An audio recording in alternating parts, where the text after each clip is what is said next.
Now, learning how to weld can be a kind of a daunting thing for the newbie. There's lots of stuff to remember. There's lots going on, and there's a lot at stake. I mean, basically, at the end of this welding electrode, there's a lot going down. This thing is pumping out quite a lot of light. It's mainly infrared and ultraviolet light, and I'll just say right now, if you were considering of doing a good hard day's welding, wearing your wife's tank top, that's a bad idea. You will be burnt to a crisp. I mean sunburn like you've never experienced sunburn before. On top of that, skin cancer from exposure to this stuff is nearly a given. So protective clothing. I recommend a thick cotton shirt because that won't catch fire. And believe me, you're talking to a welder. I have caught fire more times than I care to count. And as someone who welds a lot, you learn very quickly what clothing is appropriate and what clothing isn't. So I figured I'd share with you the first lesson that I was shown from my welding instructor. Remember, Danielson, if man can catch a fly with welding electrodes, he can accomplish many great things. My name is Steve. Wise guy. Okay, maybe I should skip the first lesson. The second most important lesson is understanding what's going on here at the tip of your electrode. Now, instead of thinking of this as a welding stick or an electrode, I want you to picture this as a hose that's on fire and slowly consuming itself. And instead of squirting out water, it's squirting out plasma. Okay, maybe that's a little bit hard to imagine.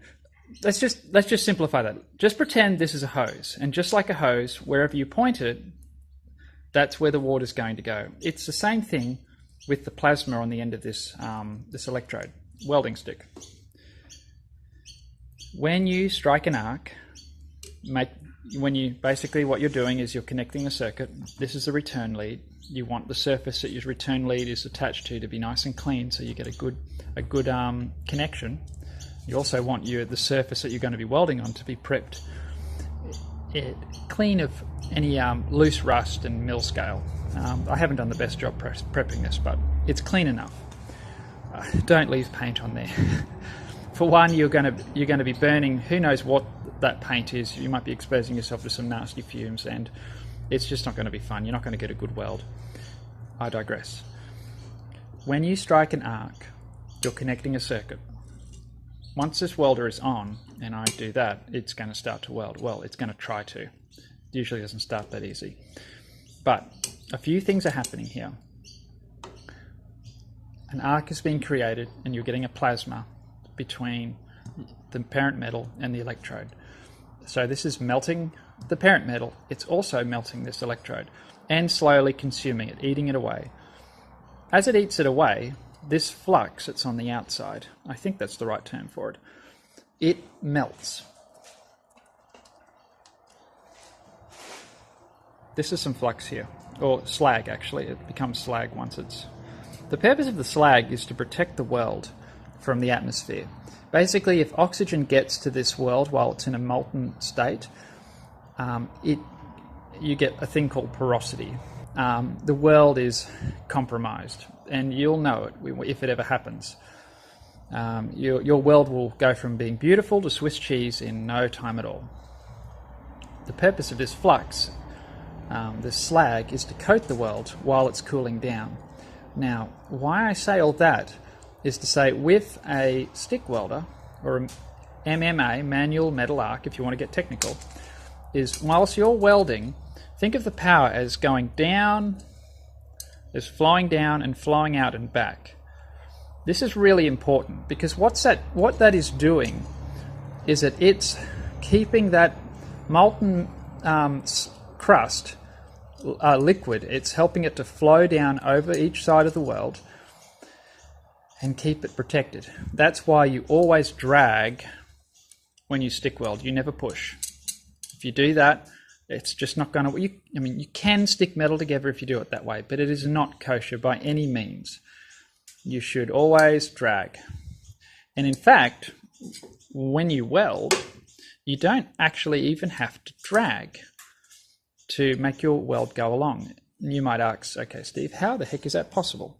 Well, another important thing to learn is keeping your electrode at a good angle. The deeper you hold that angle, the faster your travel speed is going to be.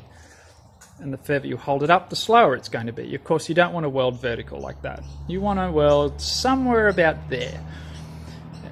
And at the end of the day, no one is going to get a protractor and measure the angle that you're holding your electrode. You don't have to. You'll actually see the results of that in your weld pool. That is the best way to work out what you're doing right and what you're doing wrong, is by simply looking at the weld pool and examining the slag when you're done. A really good weld, after you've done it, the slag will automatically start to peel off. If you're getting the slag peeling off after you're doing a weld, you are doing something right. And I'm going to demonstrate something to you. And this will get you welding, stick welding in no time like a ninja. If you can get what I'm about to show you in your head, okay? Now, you can't see the handpiece, but I'm doing that on purpose.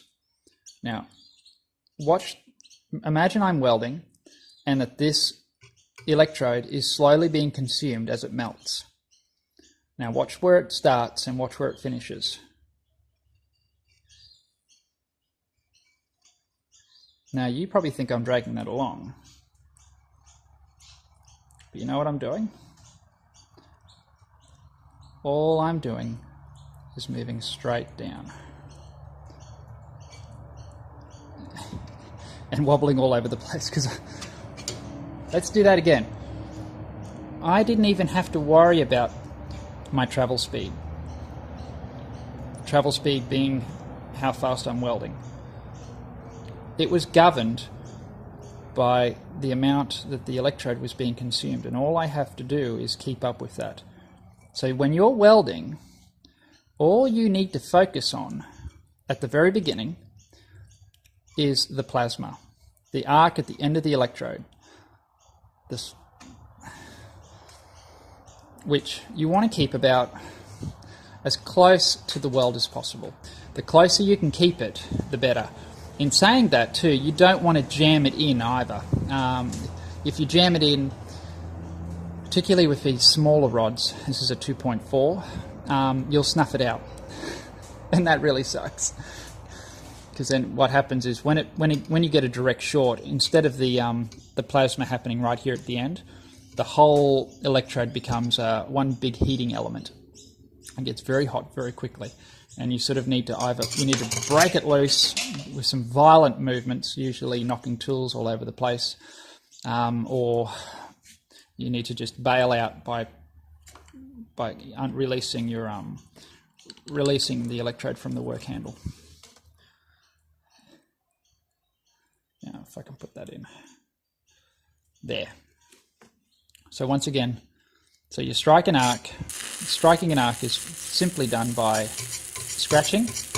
Now, a little trick here, not that I want to overwhelm you, but nothing quite goes right until you get the electrode hot. This first weld here that I did, maybe you can see it at the end there, but it sort of starts off ugly and then it starts to get all right. Not that these stick welds are the best or even worth bragging about by any means, but what that is for one, the workpiece is cold. This block of steel is quite cool right now. So is this electrode. When you start to weld, everything is cold. It's going to take a little bit more amperage. You know, turn it up at least 10 degrees to what you think it should be. And as you start to weld, everything's going to start to get hot. The workpiece is going to start to get hot, the electrode's going to start to get hot, and everything's going to start to get pretty sweet. And then what can happen, if you've got too much amps, is your electrode will start to glow red. If this is happening, you're running too much amps on a too smaller electrode, and you need to either turn the amps down or go to a larger sized electrode. What happens when you start heating your electrode to the point that it's glowing red is the flux can start to fall off it. And at that point, you're not going to have a protected, shielded weld, which again that's pretty nasty. And I hope that was helpful. And this is the first of a few lessons that we're going to go through, teaching you guys just some basic information. Once you learn these tricks, these rules, if you like, it just gets easier and easier with more practice. If you can look at a weld that you're doing and work out what you're doing wrong and then make a conscious decision to rectify that, within no time at all, you're going to be a good welder. Oh, and by the way, when you do start to weld, do what I've done here. This is called pad welds, which basically means I'm just running welds on top of a plate. I'm building up the plate. Draw a chalk line and follow that to the best of your ability, and then put a weld right next to it and keep going. And then fill in the gaps or whatever. What this does is it's practice for keeping your arc length short. It's practice for it's just time behind the helmet. Everyone says when you're learning to weld, just get behind that helmet and burn rods. That's what you need to start off doing. And the best way to do that is to do pad welds. Now, if your weld looks like a chook has come along and shite upon your steel, it's too cold. You need to up your amps. If instead of it being a nice crispy noise like the sound of bacon frying on a pan on a Saturday morning, if it's sounding really airy and wispy, you're holding your arc length you've got too long of an arc, and you need to shorten that.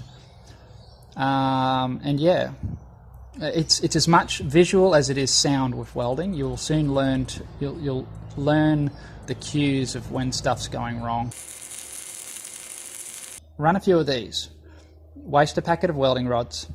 Believe me, by the end, you'll see a noticeable improvement. Keep the very first couple of welds you do, discard the rest, and at the very end, compare them to the last ones that you did. I guarantee you'll see a difference.